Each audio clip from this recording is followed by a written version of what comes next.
Hey everybody, Mike Miller here. So what's the big deal about structured word inquiry? Well, according to me, here's the deal. Number one, most of us were taught spelling incorrectly by people who had also been taught spelling incorrectly. I'm not laying blame here. You don't know what you don't know, and this problem goes back many, many years, but now we do know, so we can fix it. Two, knowing the facts about English spelling can turn the frustrating drudgery of writing and spelling into a joy, especially for students with reading and writing challenges. And number three, kids deserve the facts. You deserve the facts. Structured word inquiry is a wonderful method for delivering what's missing from literacy instruction, for delivering those facts. And if it seems kind of extreme to say we were taught spelling incorrectly, well, imagine I was trying to teach cooking and didn't mention flavor or the tastes of things. Or imagine I was trying to teach you painting and I insisted that all painting was abstract. But this video is really more about spelling than it is about structured word inquiry itself, honestly. Structured word inquiry is a way to explore the spelling system, discovering the relationships between letters, sounds, and meaning, and the surprisingly consistent, predictable ways that English spellings are constructed. The inquiry basis enables students to form theories based on evidence that they gather and to adjust or reject those theories as they gather more evidence. Arguably, the critical thinking learning here is at least as valuable as the learning about the spelling system. But for my purposes, I want to zoom in on that part about meaning, the relationship between spellings and the meaningful parts that make up words. That is what was completely missing from language arts when I was a kid. I'm talking about morphemes. Morphemes include the meaningful building blocks of words. Words are not just made up of letters and groups of letters that represent sounds. They're also made up of morphemes that generally represent meanings. Morphemes are prefixes, suffixes, and bases. Bases are the things that prefixes and suffixes connect to. We call the study of morphemes morphology, and the behavior of morphemes is the primary organizing force in English spelling. So, quite predictably, when spelling is taught without morphology, the spelling system seems bizarre and random. So, when I said most people were taught spelling incorrectly, this is what I meant. Morphemes are fundamental to the structure of English words, and learning spelling without them is incredibly difficult, and more importantly, just wrong. Look at this word. You probably recognize it, and you probably know that it means fun-loving or lighthearted. And maybe you always saw this, or maybe because I'm asking you, you are thinking a little more deeply about it and noticing that it is made up of two meaningful parts. P-L-A-Y, which is the fun part, and F-U-L, which looks a little like the word F-U-L-L, and those two parts give a good idea of the meaning of that word. To be playful is pretty much to be characterized by, or maybe geared toward, play. That's pretty easy and obvious, right? Well, now try to imagine that you could see much longer words, even words that you've never seen before, and you could recognize the meaningful parts just as easily as you did for playful. And also just as easily, you could use those parts to get a good idea of what those words mean. The crazy thing is that you can. We really should have all been taught this right along with ABC and CAT, but most of us weren't, and we can't change that. But we definitely can learn these things now, without too much work, and it's really worth it. So look at this word. This, for me, really demonstrates the way I used to look at words versus the way I look at them now. I always heard this word as a collection of sounds that meant cautious and thorough. It sounded a little bit like painstaking, or maybe painstaking, but that didn't really matter to me much. Now, I cannot possibly see it or hear it as painstaking because it is very obvious to me that it is a compound word with four morphemes, four meaningful parts. The base, P-A-I-N, plus the suffix S, and the base, T-A-K-E, plus the suffix I-N-G, which replaces the E at the end of T-A-K-E. And those parts give me a good idea of the meaning of the word, taking pains, doing the hard things to get something done in a particular way. This shift from looking at spellings to get an idea of a pronunciation to looking at spellings first to get an idea of meaning by finding meaningful parts is a game changer. So I invite you to look at the meaningful parts just waiting for you in other words. For me, it's been like having a veil lifted from my eyes that I didn't even know was there. And by the way, you really won't believe how much easier this lens makes reading and spelling. Seriously, please stay tuned after this interlude.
But hold on, all this word building misses a key idea.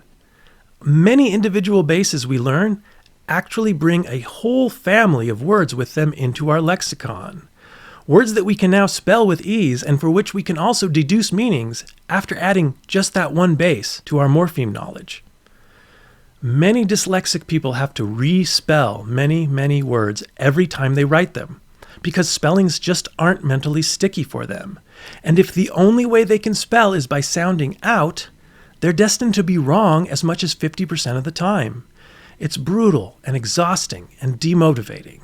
So think about the impact on one's quality of life if one can learn a single base and thereafter easily assemble dozens of words.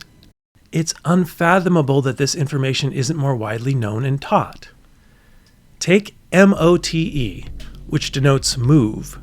But think of moving both as the opposite of inert, like a moving target, and the sense of causing strong feelings, as in a moving poem. Just consider how many words are in the MOTE family and how predictable the spellings are.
Kids at school learn to recognize and make letters, then words, then sentences, then paragraphs, then essays. If they were studying humans instead of writing, this would be like studying individual people, then communities, then regions, then nations, then civilizations. But what about families? Perhaps the most fundamental structure outside of the individual that shapes human behavior is the family. It'd be crazy to leave that out. So, jumping from letters to words is a lot like jumping from individuals to communities. Of course, English spelling seems random and bizarre. So would human behavior without considering families. The problem is, words are not just made of letters that deliver sounds. Words are also made up of morphemes that deliver meaning. Think about how demotivating it is for a developing reader when they come across words they do not know again and again in things their peers seem to read easily. Reading experts will tell you that if a reader doesn't know more than 1 out of every 10 words of a text, that is, quote, frustration level, and that text is too challenging. But knowing morphemes and looking for them first instead of sounding the word out changes this experience completely. With morpheme knowledge, there are almost always parts of the word that are familiar, clues to the meaning of the word. They go from clueless about meaning to clueful and curious, even if they don't know all the parts. Recognizing parts confirms that one is knowledgeable and makes the whole word seem much more within reach. Without morpheme knowledge, the situation makes students feel dumb, and over time, this conditions them to meet new words with anxiety and preemptive disengagement. Why bother? With morpheme knowledge, on the other hand, new words are an invitation to explore.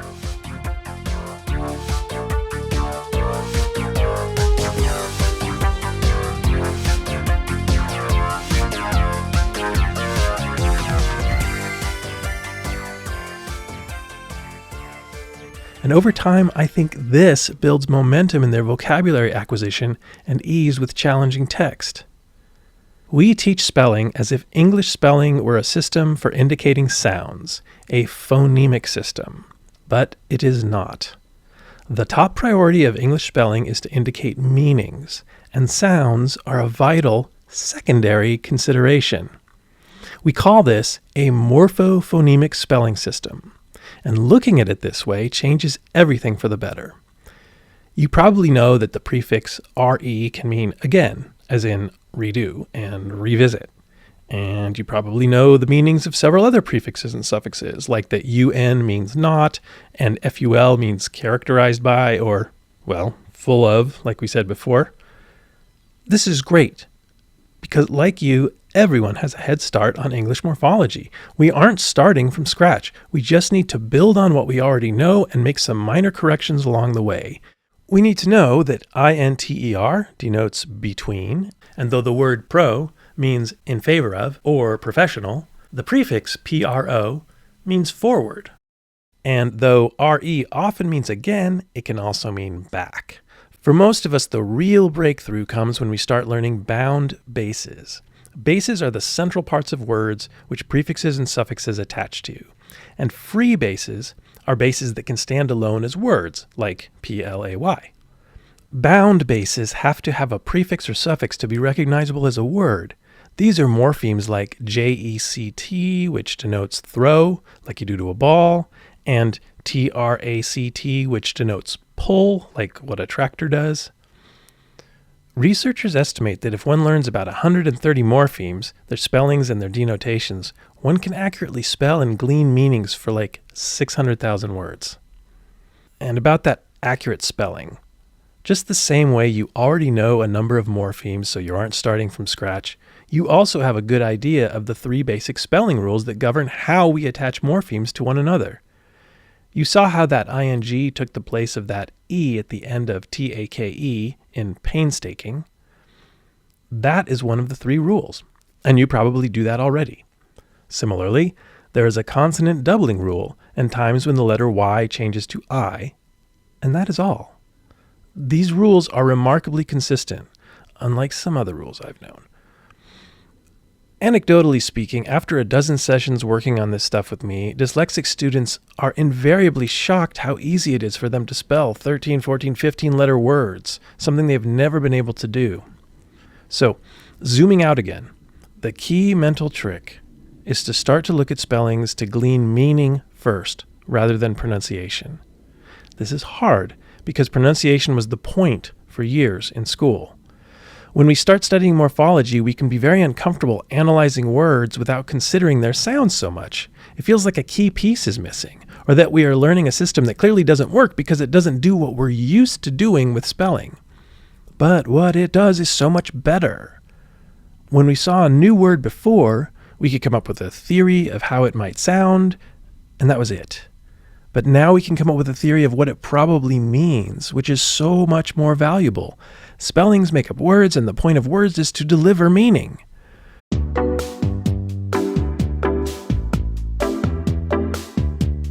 We read silently much, much, much more often than we read aloud. So giving kids a system that reveals meanings is so much more valuable to them, especially if reading is challenging and they have limited emotional bandwidth to spend on it each day. Let's give them the real goods. I'm going to give you an example, but let me be clear first. I'm not advocating for replacing the teaching of phonology with the teaching of morphology. We need all of this. There's still a tremendous amount of debate about when and how to offer these things, but I feel very clear about both the when and the what. I think we need to teach phonology, morphology, and etymology, that's the histories of words, age appropriately from the very beginning, as each of these things naturally becomes salient in the progression from CAT to INDEFATIG ABLE. The caveat I have about teaching phonology is that it needs to be accurate, or we're going to keep the joys of reading and writing unnecessarily out of the hands of dyslexic people who learn to decode with tremendous effort and then are constantly told they are wrong when they spell phonetically, with great effort and great accuracy sound-wise, based upon exactly what they've been taught and what they hear. Of course, many of them throw up their hands at some point. We have to teach that D often says T and S often says Z. We have to tell them they're smart when they spell truck as CHRUK, because that is exactly what it sounds like. To my ear, that spelling is more phonetically accurate than TRUCK. But frankly, so much of what we currently call best practices feels more to me like only practices. And they're actually tantamount to blindfolding a batter at home plate, having them swing at 150,000 pitches and saying, "See, they're improving." Well, of course they are, but that does not prove this is the best way to teach hitting a baseball. So when I compare a morphophonemic decoder's experience to a phonetic-only decoder's experience here in a moment, I admit, in some ways it's not a fair comparison because one student has been taught more than the other.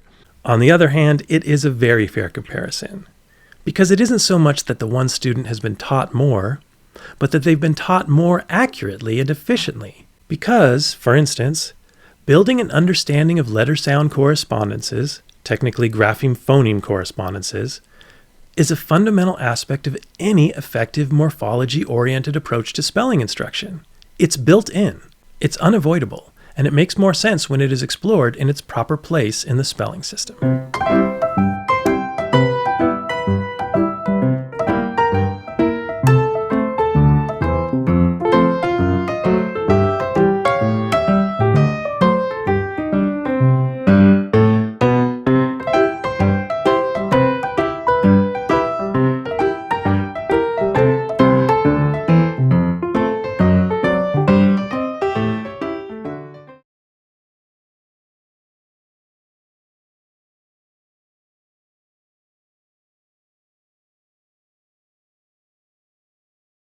So, our spelling curriculum needs phonology, morphology, and etymology too, not just because they are all helpful for emerging readers and writers, but because they are all literally interrelated intrinsic parts of the spelling system.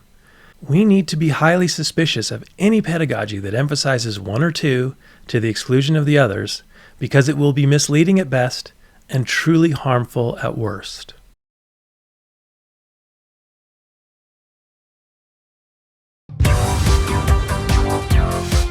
So that's a real word. If you know it, please pretend you don't. So a dyslexic phonetic decoder might go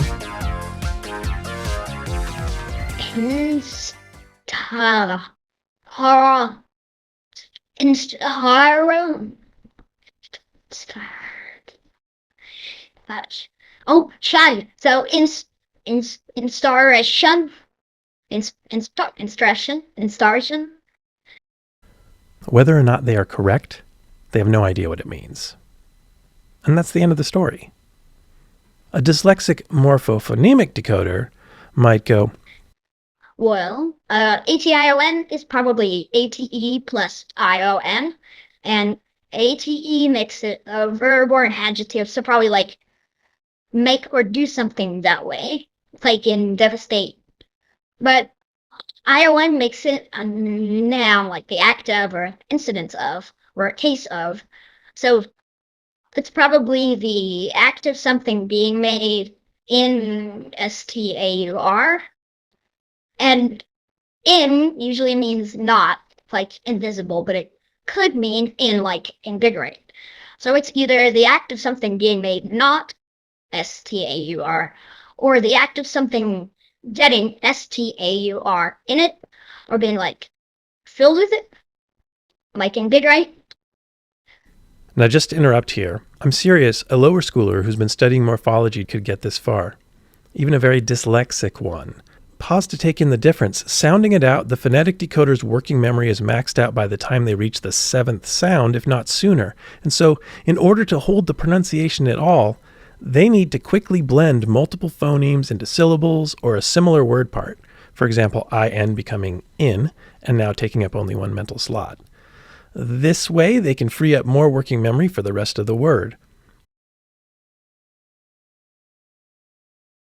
Many students at this point take a stab at an orthographic pronunciation of the rest of the word, abandoning letter-by-letter analysis and guessing at the rest based on its general shape, contour, or letter content, but without necessarily ascertaining all of the letters or the specific order they're all in. Then they add to this what they might predict it to be based upon the part that they've already decoded. How often will this be correct? Even students who are very good at it will often be wrong, and when they're right, the only way they have to check that is to ask someone or to look it up. And until they do one of those things, even if they're right, they have no idea what the word means.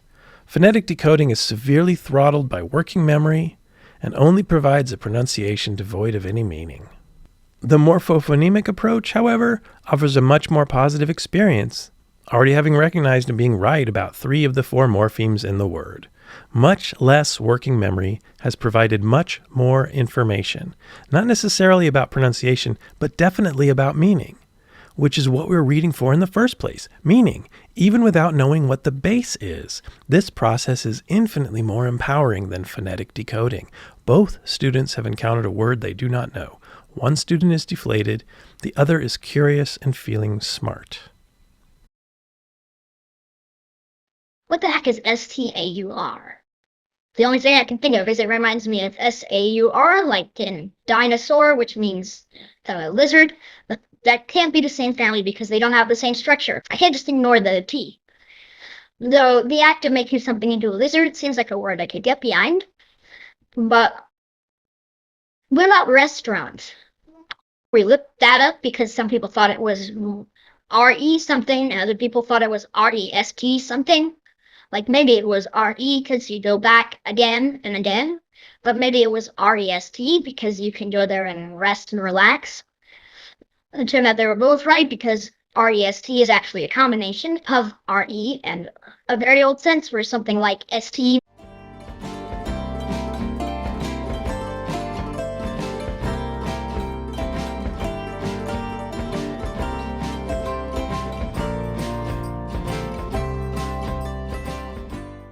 A very old sense where something like ST meant stay. So rest was like stay back. But in a restaurant, we can't use REST because then we would have AUR by itself. And that's not a morpheme we know of. But RE is, and STAUR is now. STAUR turned out to be related to store, STORE, as in to put things away for later. So a restaurant is a place where you restore yourself with food. RE is again, and STAUR is store, as in like put away, or like refill your energy storage. So a restaurant is literally like a restorant, or a restoria, a restorery. So if that's the same STAUR, then instauration would be something like the act of putting stores in, or like refilling your supplies, or something you should stock up on. Maybe? So a curious student at this point, and a lot of students who do this become very curious, they might want to dig deeper and see how we ended up with STAUR and STORE having such similar meanings but different spellings. Do they have a common ancestor? And that student might find that, yes, they probably do. Because if you go way back, you find a whole slew of words that relate to that old ST or STA form that all have something to do with standing or making or being firm. And that would likely start changing the way they look at many spellings over the long haul. But in the moment, it would probably make them more confident that instauration means something like the act of storing something up, like so you don't run out, or so you have it when you need it. And that would be an excellent theory about the meaning of this rather uncommon word. And it happens to be correct.